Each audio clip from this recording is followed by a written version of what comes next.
All right. Hello. Welcome back in, ladies and gents. This is the one-on-one fantasy football show on YouTube. My name is Sawyer, and I am your host as always. Today, we're going to be jumping into another divisional breakdown. I believe this is our sixth one.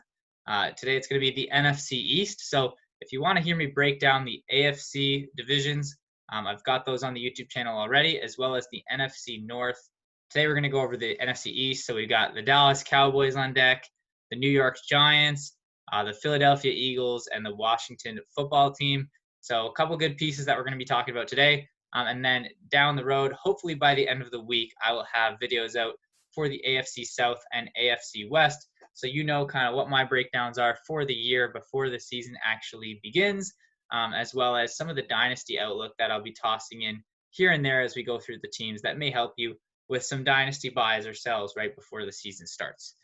So without further ado, we can jump into today's video. Actually, just quickly, if you like some of the stuff that I'm doing here, if you think some of my insight is useful, you can follow me on Twitter at Sawyer_FF.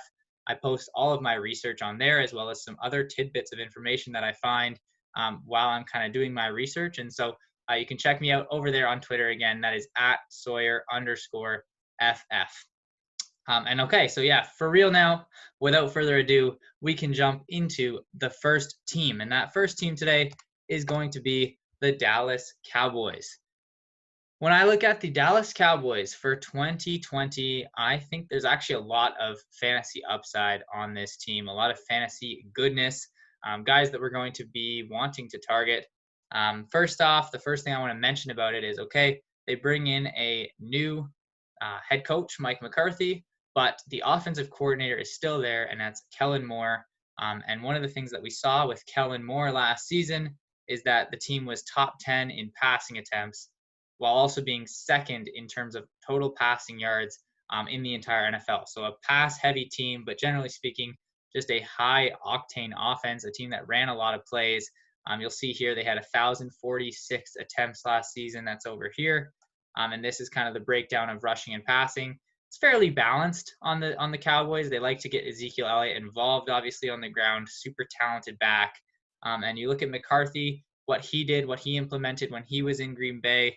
They tended to pass a lot in his seasons, a lot of top 10 passing attempts for his Green Bay teams or offenses when he was there. And so I expect a lot of the same this year. Another high-octane offense, hard to project for 1,046 attempts. That's a lot of attempts. But still, I believe they're going to hit over the 1,000 total attempts on offense. And the split will be pretty similar to what we saw last year. A fairly balanced team that does get a lot of passes off while also getting its fair share of rushing. So how does that look for the players then? Well, first off, we look at Dak Prescott. This year, I see Dak Prescott as a top 5 fantasy quarterback. I think that's generally where the consensus stands in terms of both experts and the community. Seems everyone's kind of on board with this idea, but here's how the numbers actually broke down for me. So potentially a slight dip in his passing production from last year. You might say, well, that's crazy. He's adding CeeDee Lamb. However, like I said before, it is hard to repeat the total number or the total passing yards that they had last year. They were the second highest passing yards on the 10th most attempts. So, I don't, maybe their attempts go up. However, I don't see that type of efficiency might not repeat itself. So because of that, slightly down in that regard. And so I have him projected for slightly less points than what he had last year. But that still puts him safely in the top 5 for me as a guy I think is a good value. Maybe not a value pick, but he's worth the pick, I guess, at his price range generally, if you're interested in taking a quarterback in those rounds. Personally, my strategy would be to hold off on quarterback and wait till a bit later. However, at his price, he's a pretty good buy, in my opinion. Moving on to the running back position. Again, not too much to talk about because, we've got Zeke, and he's also just a top 5 option for me. I see him as a top 3 option, kind of right behind Christian McCaffrey and Saquon Barkley. One thing I want to mention is with Zeke, I think there's a lot of people that like to buy the player who might be a bit sexier, a guy who maybe they see has more upside. But with Zeke, you're getting an extremely consistent top 5 back, in my opinion. You look at what he's done since he's entered the league. He's had 4 seasons since entering the league. In 3 of those years, he played 15 or more games. in all of those seasons, those 3 seasons where he played 15 or more, he finished as a top 5 running back. The 1 year he did not play a full 15 or 16. Instead, he only played 10 games. He was still an RB1 in that stretch of time, and on a per game basis would have still finished or was on pace to finish in the top 5 backs for that season. So a guy who's been consistently giving you the week in, week out production of a top 5 or top 3 running back almost. And so a guy who I think at his draft price, you're going to get a really solid pick when you take Ezekiel Elliott, and you're going to know exactly what you're getting. Something else that's awesome about him as well that I just wanted to note is that he doesn't bust a lot. And what I mean by that is a lot of his weeks in fantasy football, maybe he's not getting you a lot of 30-point weeks, or even really ever getting into that 40-point range that we see some backs reach from time to time. However, he only had 1 game last year in half PPR or PPR that didn't result in double-digit fantasy points. I think he played 15 total games, so 14 of those 15 games, he was getting you double-digit fantasy points, which is really solid. Exactly what you want to see from your running backs. If you have him, you're going to want to lock up Tony Pollard because Pollard showed some flashes in the touches he got last year. I know they want to get him a little bit more involved this year. He was a rookie last season. So I do have him started out for a little bit of work. I still don't think he's necessarily going to have standalone value to start. However, if something were to happen to Zeke, Tony Pollard will be a locked and loaded RB2 at least. At the wide receiver position, a few pieces to talk about here, and I'm going to kind of talk about wide receivers and tight ends together because as a whole, this is just the passing offense of the Dallas Cowboys and the receiving weapons for Dak Prescott. And so one thing I want to talk about is that last season, there were 4 solid fantasy options and, different levels of fantasy viability, but 4 solid options total on this team. And those options were Amari Cooper, Michael Gallup, Randall Cobb, and Jason Witten. And when you look at their targets, Amari Cooper had 119 last year, Michael Gallup had 113, Randall Cobb had 83, and Jason Witten had 83. And all these guys got a fair share of targets. Randall Cobb, you could argue, wasn't really a super fantasy viable piece. However, he gave you some good weeks and some decent production. And then you look to this year, and people are kind of talking about, well, CeeDee Lamb coming in can kind of hurt some of the other weapons. Well, in fact, last year, I think it actually might be less clogged down or less bogged down and busy as last season. And let me share why. So last year, obviously, there were those 4 pieces all seeing decent amount of targets. But the other piece in there that was getting a good share of targets was Blake Jarwin. Blake Jarwin was the 5th targeted player that wasn't a running back. And he saw 41 targets. This year, you take the initial targets that I talked about, all the ones that were dispersed across those 4 players last season. Blake Jarwin was the 5th player. He steps in. There is no other 5th player this season. You basically can take his 41 and toss it in that group as well. That is more than enough of a total targets pie to be shared by these 4 main players. There's really no one else in this offense that's going to rotate and take these guys off the field and take their targets. And so I think all 4 of them can be valuable for fantasy at their prices.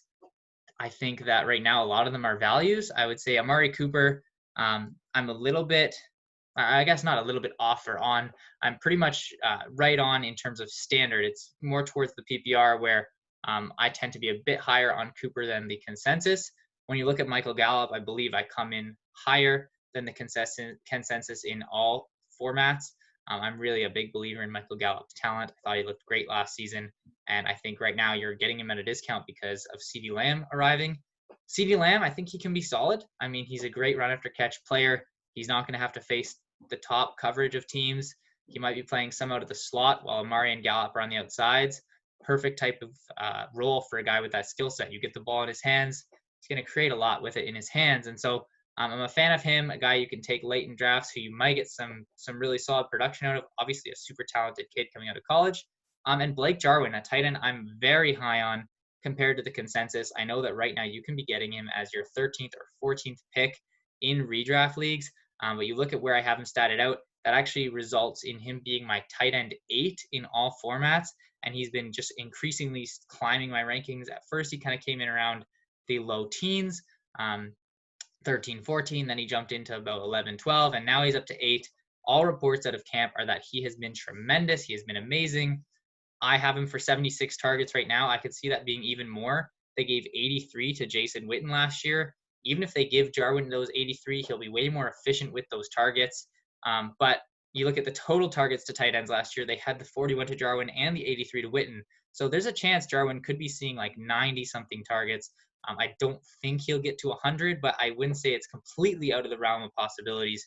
So Blake Jarwin, I think, is a really solid buy candidate for redraft leagues as well as dynasty leagues, because I still think his value is a bit too low in dynasty leagues right now. So that's the Dallas Cowboys breakdown. In terms of dynasty, a few other things to mention when looking at the contract situations.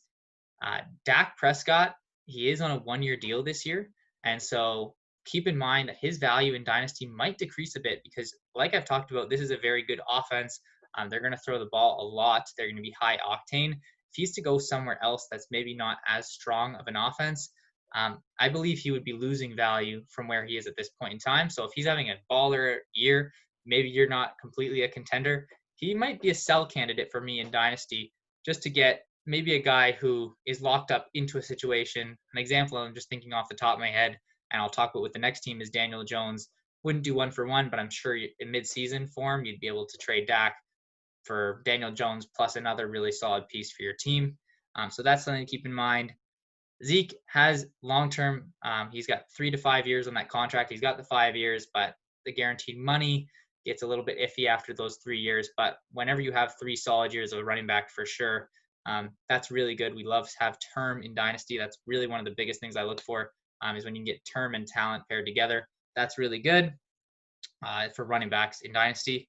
And then the receiver position. There's 2 years from now, 2 full seasons from now, Michael Gallup will be coming off his contract, and Amari Cooper's guaranteed money in his contract goes right out the window. There's it's not completely gone, but the potential out does not cost the team a ton. I think there's a chance at that point that one of them is gone. So just alerting you to that. Something to keep in mind if you're a Cooper or Gallup owner. They're both talented players, so they should be fine no matter where they go, but something to keep in mind. Oh, and last thing, Blake Jarwin. Just to continue the hype train on this guy, he got paid. He's on a 4-year contract. The team paid this guy to be their man at tight end. They love what he's been doing. So just kind of more fuel to the fire on my Blake Jarwin love. So that's the Cowboys. Let's jump on to the next team in the division, and that's going to be the New York Giants. So the New York Giants are a little bit different this year. We were talking about coaches in Dallas. Well, one of the coaches from Dallas last year, Jason Garrett, now moves to New York, stays in the division, and becomes the offensive coordinator of the Giants. He's going to be below Joe Judge, who is now the new head coach, coming over as Bill Belichick's assistant from New England.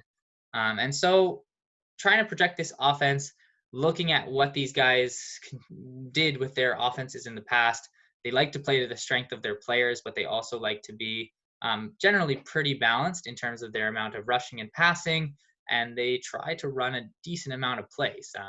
They're going to have a lot of pass attempts normally, but still be able to run the ball a bit. And when you look at kind of the pieces that they have in New York, when you have a back like Barkley who can catch and he can receive, and then you have some decent receiving options, as well as a good young quarterback, it's a bit promising here for some fantasy value. So we break down Daniel Jones first as a quarterback.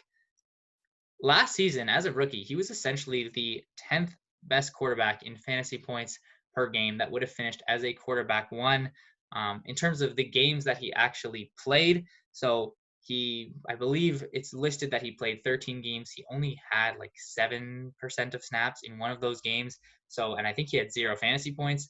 So if you cut that game out and it's actually only 12 games, that's how he becomes the 10th overall quarterback in fantasy points per game, which I think people aren't really noticing. And he did that as a rookie. So he's only growing. I want to note he's also the quarterback 13 right now in Dynasty. I think he is more valuable than that. I have him around 9 or 10, I believe, in my own rankings.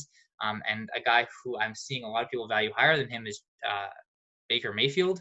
Right now, I would take Daniel Jones over Baker Mayfield in a Dynasty league. They are close to me. However, I would take Daniel Jones over him. So if you are a Baker Mayfield owner and maybe you're a little unhappy with him, you could try to go get that Daniel Jones piece in Dynasty. However, maybe something else that I was going to mention here is if you're drafting Daniel Jones in redraft, you have to note he does have a fairly tough schedule early on in this year, which could make him a better buy come week 2 or week 3 if he's been struggling a little bit in those first few games of the season. Daniel Jones also, just want to throw it out there. I would be drafting him right as a fringe quarterback 1 or 2 in Dynasty or in redrafts this year. I don't have him projected to be a top 10 quarterback overall in the year, but right around that fringe. He's tough to buy early on because you won't want to start him, but if you can pair him with someone who has a decent schedule early on, that would look good for your fantasy team. At the running back position, Saquon Barkley. He is my running back 2 for all formats this year, only behind the only unicorn that is Christian McCaffrey. But Saquon Barkley, coming out of college, he was an incredible talent. I think a lot of people knew that. And even if you are a casual fantasy football fan, you knew that he was being touted as one of the best prospects to come out in a while.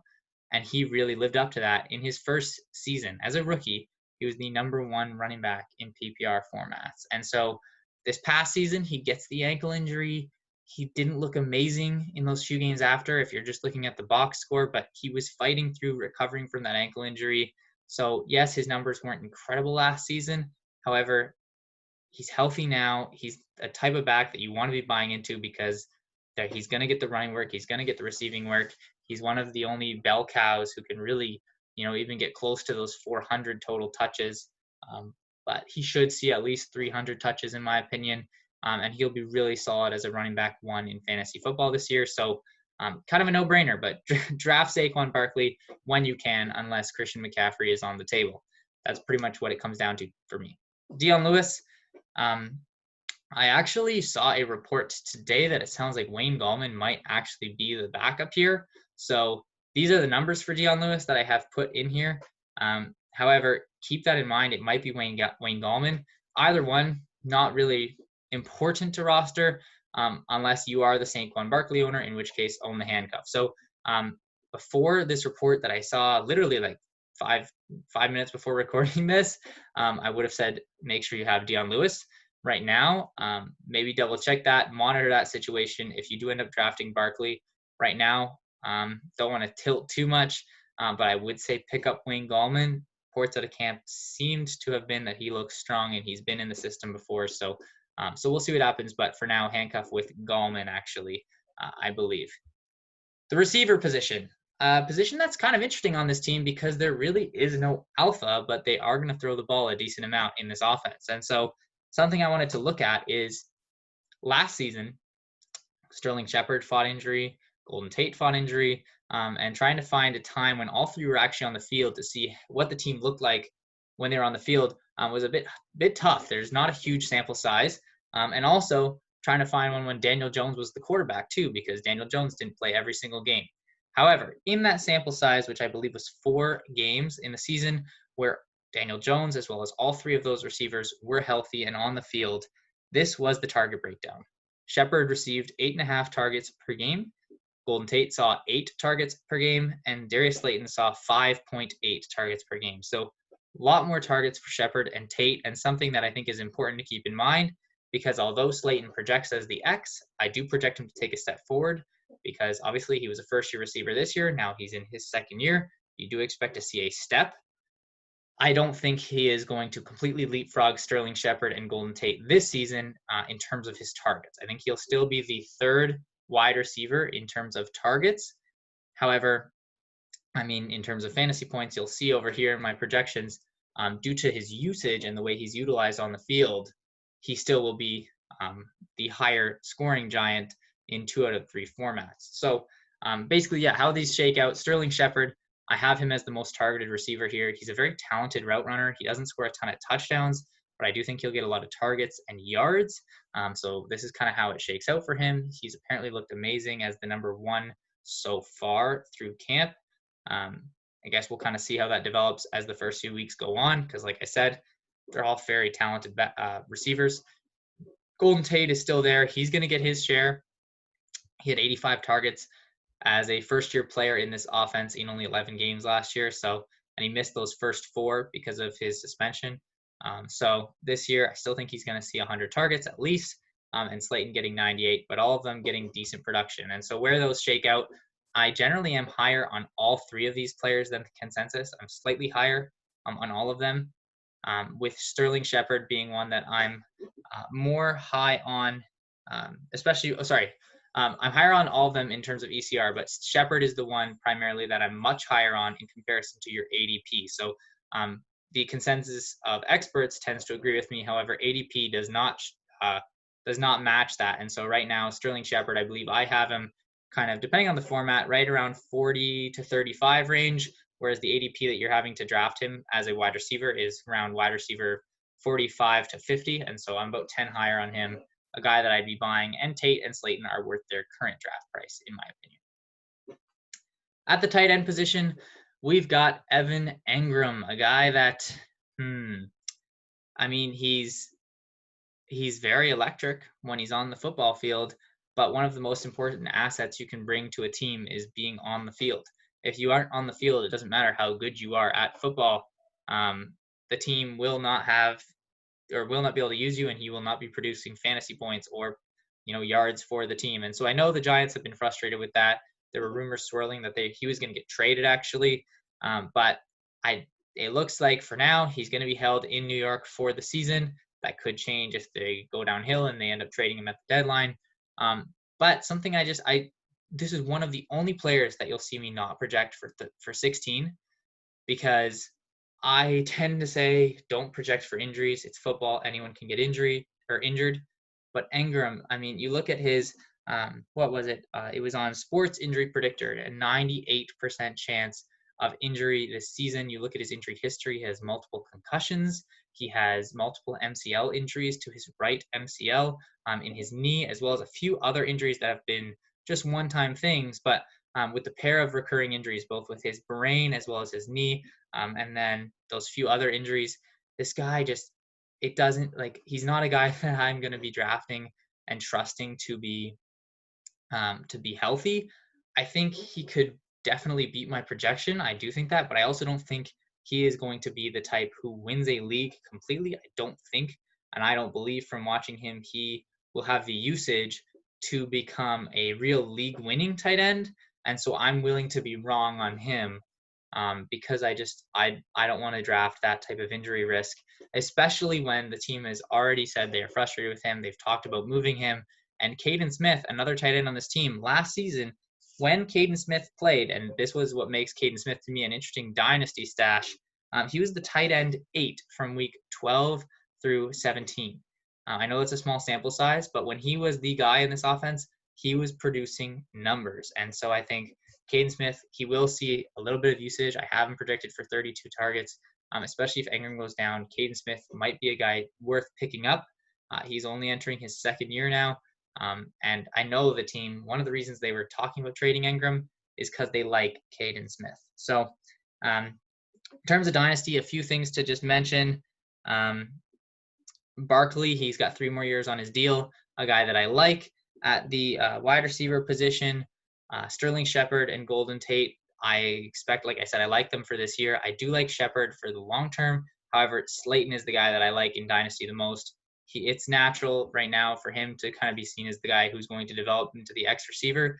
But I just think that's the right decision. It's the right projection to make. He's growing with Daniel Jones. He's the big outside guy who's going to get touchdowns, who's going to get those big yard plays, which makes him very, very, very valuable for fantasy football. So that's where I stand with the Giants. And obviously I talked a bit about how much I like Daniel Jones for Dynasty. So on to the third team of the division. We have the Philadelphia Eagles, a team that just seems to be exciting every year. Looks like they're going to be great, and then just pile on the injuries, man. And it feels like last year just completely decimated. This year, already getting injuries. The year before that even, and like Carson Wentz, when they went to the Super Bowl, their quarterback was Carson Wentz. He was looking like, I don't know, people might forget this already because people just don't seem to be really on board with the Carson Wentz train. But at the time, Carson Wentz looked like the best quarterback in football. He was dominating the season until he took that knee injury and had to miss pretty much the rest of the year. But there are some interesting pieces for fantasy for this season as well as moving forward that I want to talk about. And so first off, I want to say this team gets more exciting this year. Obviously, they added a lot of speed players, but the concept, listening to Doug Peterson talk, it does sound like he wants to, or he saw Andy Reid play that vertical offense style. I think the way Doug Peterson sees this, obviously he's an Andy Reid disciple. He wants to be a more vertical offense that might take some more chances downfield, and he wanted to add speed. And so he goes and drafts Jalen Reagor. He drafts John Hightower. He drafts Quez Watkins. I think he drafts Jalen Hurts, a quarterback, but a guy who's athletic player with a lot of speed, who could maybe be like a bit of a Swiss Army knife type of player for this team before becoming potentially the quarterback at some point. But it's an exciting thing to keep in mind, and it definitely comes in my projections. And the first place it comes in is at quarterback. I think Carson Wentz is a value where he is going right now in drafts, and let me tell you why. We look at his numbers last season. That's the second bar here. He had 10.41 yards per completion. That finished 30th in the league in yards per completion, and it makes sense. Also, the two people behind him were Mason Rudolph and Mitchell Trubisky. I just would not ever put Carson Wentz's name with those guys. I just think he's a much more talented quarterback. But the reason why his yards per completion were so low is because you look at what he had to work with. He had tight ends in Zach Ertz and Dallas Goedert. He had running backs in Miles Sanders and Boston Scott who were catching the ball. And his receivers, because it was decimated, he was looking at rookie J-Jaw. He had Greg Ward ended up becoming the starting guy, Nelson Aguilar for a little while, Mac Hollins. And so those guys, he's throwing it deep to them, but they're not completing the passes. And so it ends up being that a lot of his completions are to those short-range targets who are still getting decent yardage. But that's a reason why his yards per completion would tend to be lower than most of the league, as well as his past. So you look at what he was in 2017 and 18, Carson Wentz had an 11.7 yards per completion over the 2017 and 2018 seasons combined. So I think he returns a bit to that. Like I said, they added a lot of vertical pieces. And although, yes, I do still think the tight ends are going to eat in this offense, and I do think Miles Sanders and Boston Scott are going to get targets, having Deshaun Watson back, having John Hightower on this team, having Jalen Reagor on this team is going to allow for more downfield completions.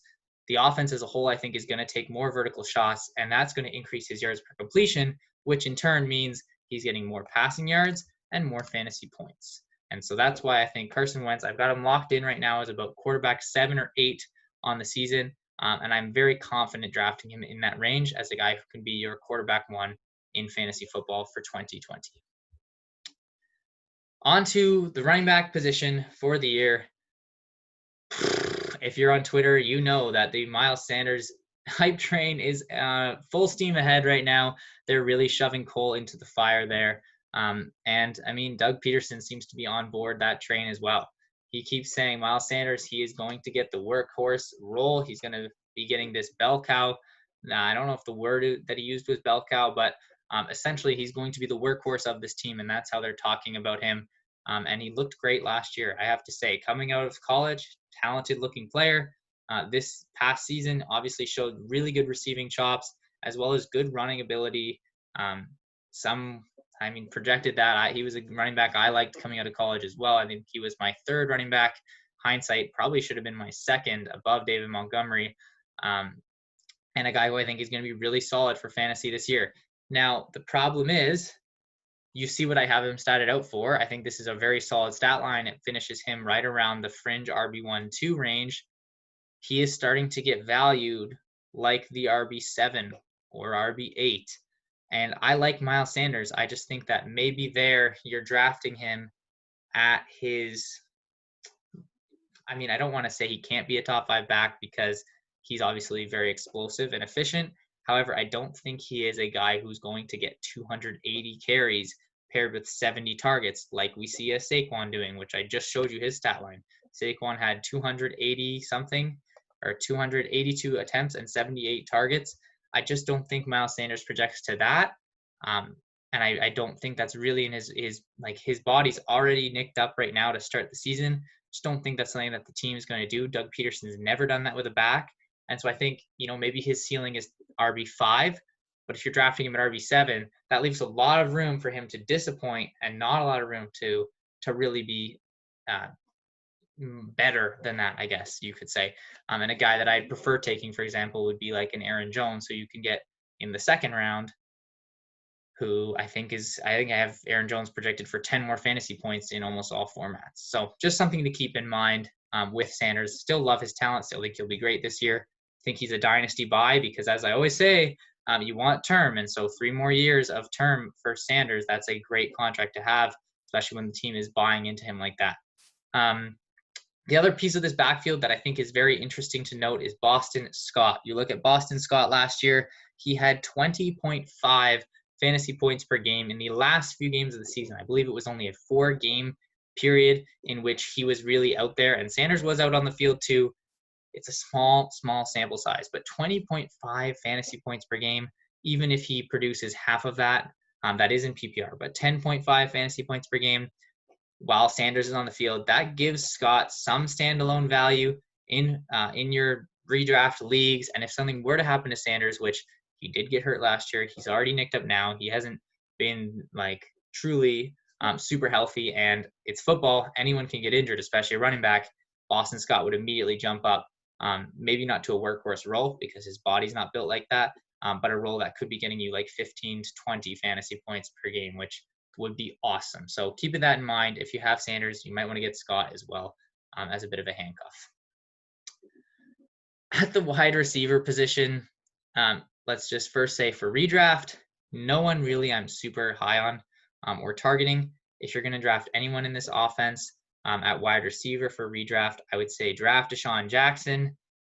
Unfortunately, I would have said draft Jalen Reagor at the very end because you would want to see what type of role he gets in week 1. However, monitor the injury. I think for now he's a guy you leave on the wire because it doesn't sound like he's going to be suiting up in week 1. And so you don't want to be holding on to a rookie where you don't know what the role is because you draft him, you don't get anything out of him week 1. And then you're probably going to be like, oh, crap, he's the guy who I have to drop because I really want this piece off the waiver wire. So take your shot somewhere else on someone who you can see what you get out of them in week 1. So, yeah, for redraft, Deshaun Jackson, probably the only guy I'm drafting. Keep your eye on Greg Ward. Keep your eye on J.J. Arcega-Whiteside. It even sounds like Alshon Jeffrey. I have him projected for 8 games because I think he'll go on PUP for a bit of the season. However, now reports are he's doing better than expected, and maybe he will be there for the first game. Maybe not the first game, but one of the first few games. And so just keep an eye again. Leave those guys on your waivers for redraft, but keep an eye. In terms of Dynasty, I really like a lot of these pieces. When we talk about teams in cap kind of trouble, especially with this upcoming season with COVID, not sure what the cap's going to be. There's a lot of teams that are in cap trouble, and the number one team in terms of how much salary they don't have essentially to spend, the negative salary that they have left, it's the Philadelphia Eagles. And so a lot of guys, I think, are going to be having to leave this team or get bought out by this team. I think there's going to be a couple big contracts that need to go.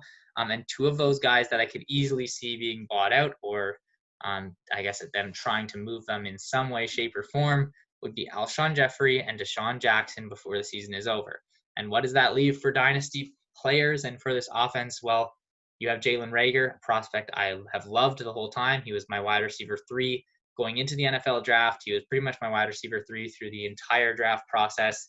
He stays behind Judy and CD for me. I know some people are taking him over them, but still, my wide receiver 3 in rookie drafts, a guy I'm still a big fan of and I have a lot of belief in. Love him for Dynasty. J-Jaw as well, a guy I liked last year, J.J. Arcega-Whiteside. Sounds like he's been a completely new player this season. The confidence is there. That's a big part of playing in the NFL.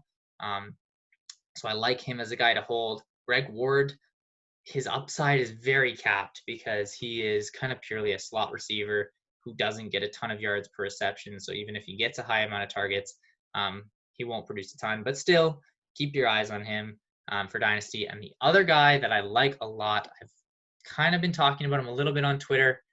He's one of my sleeper picks for rookie drafts, and I have him in a lot of leagues, is John Hightower. Now, since his college tape, which I liked his college tape, I liked some of his metrics.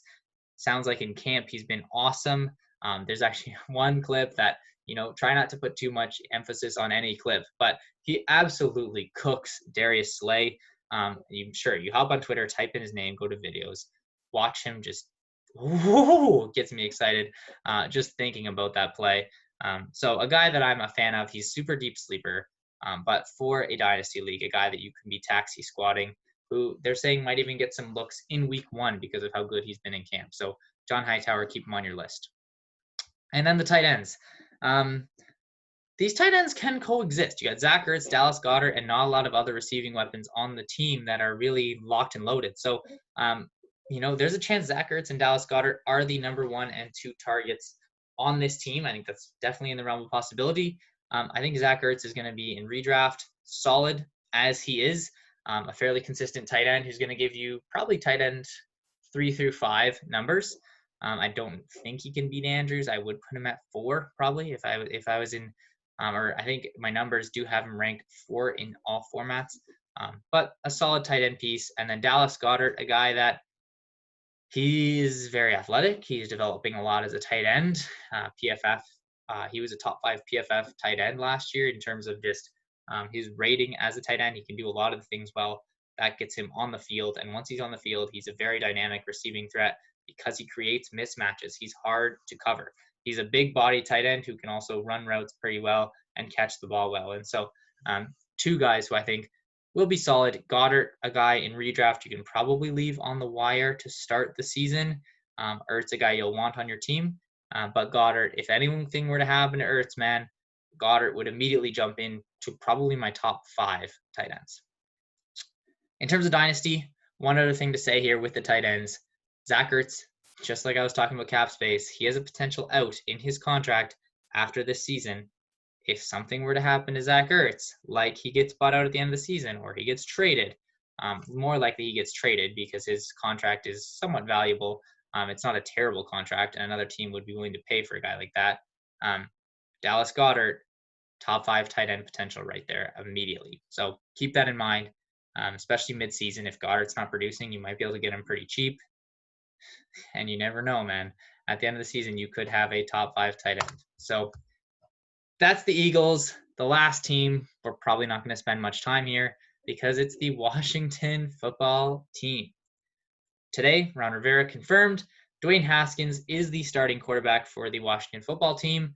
For redraft, you shouldn't really care too much about that. You might need him to stream in a couple weeks because if they're playing a weak defense that has a good offense, they'll be chasing in the game and maybe he'll be able to produce some things. But kind of redraft, leave him as a sleeper. For Dynasty, he's pretty undervalued right now. Even I am a bit low on him in terms of my rankings. I think I have him 28 or 27. But I do think he has some upside. So I think the current consensus ranking and ADP for him is roughly around quarterback 30 or 31 for Dynasty leagues. So he's pretty cheap to grab. I think he's a decent prospect. Unfortunately, I don't have a lot of pieces that if they've surrounded him with, but I'm hoping with Ron Rivera and with unfortunately, I'm blanking on the OC, but the OC that's coming over from Carolina this year, Haskins could have a bright future. So potentially a nice cheap buy low in Dynasty. At the running back position, again, not much I really want to do with this year in redraft. You probably don't really want to roster AP. He doesn't have a lot of upside to even be an RB2 this year. The one guy I'm willing to roster and just see what he gets in week 1 is Antonio Gibson. Loved the talent coming out. He was my rookie number 16, I believe 16th in my ranking, maybe 17th in my rookie rankings. He has slowly climbed up. I believe he's now my rookie number 14 for Dynasty leagues in your rookie drafts.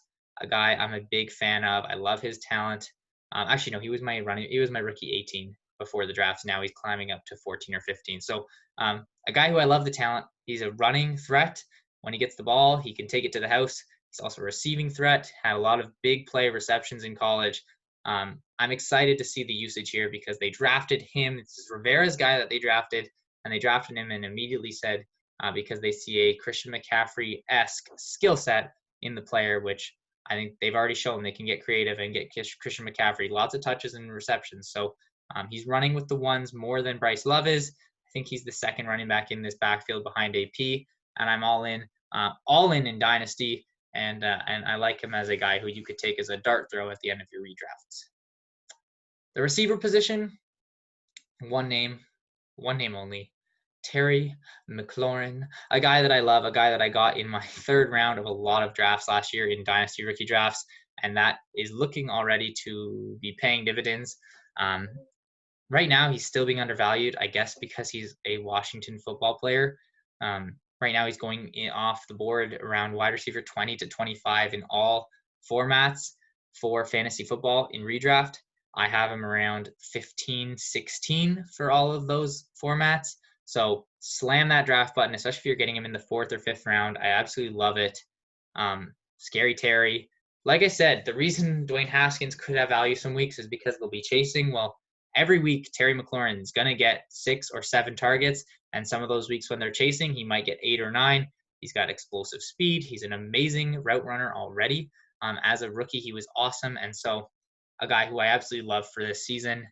Steven Sims, you can keep him in mind. I definitely think he's worth a dart throw. Another type of guy who, for example, we were just talking about Jalen Reagor. I don't really want to take the shot on Reagor now because you don't know what you'll get with him. You won't be able to see in week 1, what do I have in this guy? Steven Sims is a guy who I would take the shot on right at the end. Your last pick, draft Sims, see what you have in week 1. They're talking about trying to get him outside. If they get him outside and he is the number 2 receiver in this offense, someone has to get the ball. Terry McLaurin won't get 150 targets this year. If he does, then it's good that you drafted him in the 4th or 5th round. However, Steven Sims, he's going to be the second man. Dontrell Inman's the only other guy here. Inman is a journeyman who has never really produced much for fantasy. There's a chance Sims sees 100 targets, and so he's worth drafting at the very end, as well as picking up in your dynasty leagues because he's pretty young. And even if Antonio Gandy-Golden, the receiver they drafted this year, pans out, it could be Terry McLaurin as the Keenan Allen skill set, Antonio Gandy-Golden as the Mike Williams skill set, and Steven Sims working out of the slot as a really solid slot guy because they don't really have a tight end anyway who receives targets. So, yeah, interesting pieces. And Gandy-Golden, a guy I'm still willing to take a chance on despite he's had a bit of a rough camp due to some injuries and stuff. Apparently, he's a really fast learner. He has a lot of unique skills, which I believe he can juggle. He can throw a ball 60 yards from sitting down and some weird stuff like that. Just a very interesting dude who apparently just picks up things really quick. So I'm hoping that, maybe he isn't great right now. Maybe he isn't super polished, but he's coming from Liberty. He learns quickly. He's got the physical tools to be really good with a Mike Williams type skill set. So I'm hoping he can get coached up and become that. And then the tight ends, I've thought about how much I like Logan Thomas. I think you just leave him on the wire for now. It's tempting because you want to be the person who says, this is the guy who's the next Darren Waller, and then he becomes Darren Waller. But I won't do that because I think that's just, it's I'm not confident in saying that, and I don't want to be the guy who just has 20 hot takes and hits on 2 and then comes back and says, well, look, I called that. So I'm not going to say that, but what I will say is just keep your eye on Logan Thomas. You won't need to draft him. He'll be on your wire. See what he gets in week 1. See what he gets in week 2. He's athletically very talented. He's a quarterback converted tight end. So kind of the cool thing about that is that a lot of those times those receivers understand what the quarterback wants because they've been on the other side of the ball. And so they understand in their routes what to do, how to sell things. And so that's kind of cool. So a guy to keep an eye on, but he's already 29. He's not really a major asset.